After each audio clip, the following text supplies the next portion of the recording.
हा समाज खूप बोलतो, त्याचे टोमणे ना जखमा करतात इकडे. याला कुठलाच औषधोपचार नाहीये. याला फक्त उपाय एकच, समाजाच्या साक्षीनं लग्न.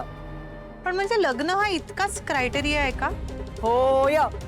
म्हणजे आमच्यासारख्या मुलींना ह्या समाजात काहीच किंमत नाही का? तर आमचं लग्न नाही झालं.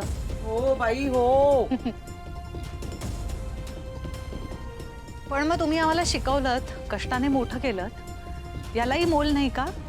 का तर माझं लग्न नाही झालं. आई मी सगळं करते ना, तुमच्या सगळ्यांचं मी सगळं बघते, मी बाहेरचं पण करते. सामाजिक जाणीवेतून आज मी वृद्धाश्रमासाठी काम करते. एन्व्हायरमेंटल सायन्सची डिग्री घेतली आहे, त्याची जाणीव ठेवून वेळोवेळी मी निसर्गाशी एकरूप असण्याचा प्रयत्न करते, लोकांमध्ये त्याचा अवेअरनेस भरण्याचा प्रयत्न करते. पण हे हे हे सगळं पाण्यात आहे ना. हा तर माझं लग्न झालेलं नाहीये.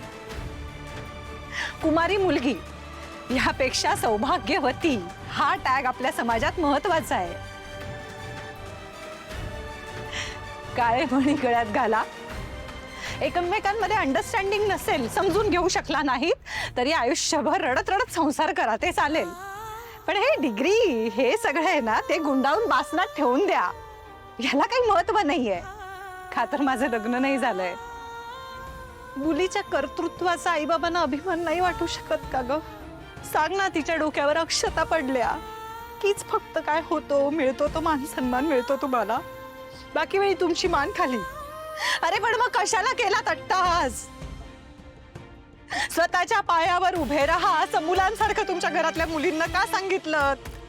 घ्या राहिलो आम्ही स्वतःच्या पायावर उभ्या, पण नाही, तुमची मान खालीच आहे. का तर माझं लग्न झालं नाही.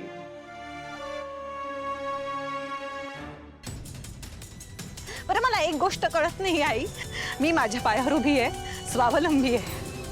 मग अशा एखाद्या मुलीच्या असण्याचा भार तिच्या आई बाबांच्या खांद्यावर येतो कुठून ग? कुठे आलोय आपण 21व्या शतकात? आणि हे काय, कुठले विचार आहेत समाजाचे? सतत घालून पाडून बोलायचं फक्त. तू म्हणतेस ना, बाहेर पडल्यावर तुला खूप लोक ऐकवतात, बोलतात माझ्याबद्दल. ती मी स्वतः हा उंबरठा ओलांडून बाहेर जाते ना, तेव्हा अनुभवते हे सगळं. काही वेगळं नाही होत, हे सगळं असतं. पण आई अगं ते बाहेरचे आहेत ना. पण मग इथे आत आल्यानंतर आपली माणसं होत ना, आपण एकमेकांसाठी होत ना. आपण नाही का एकमेकांची चांगलं वागू शकत? सतत सतत टोचून बोललं गेलंच पाहिजे का?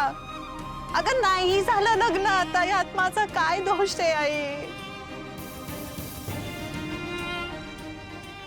वीण दोघातली तुटे ना.